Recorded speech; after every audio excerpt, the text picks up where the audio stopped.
В Баку состоялся показ оперы «Богема» с участием известного кыргызского оперного певца из Милана. В Азербайджанском государственном академическом театре оперы и балета состоялся показ оперы «Богема» всемирно известного итальянского композитора Джакомо Пуччини.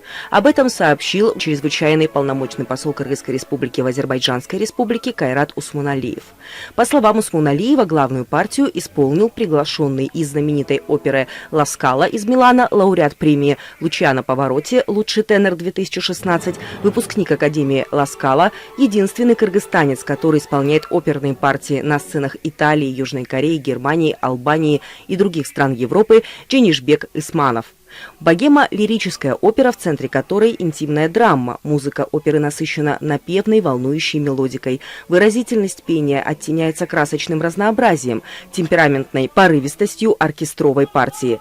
Яркое и эмоциональное выступление Дженишбека Исманова вызвало восторг собравшейся публики и наградили его заслуженными аплодисментами и криками «Браво!».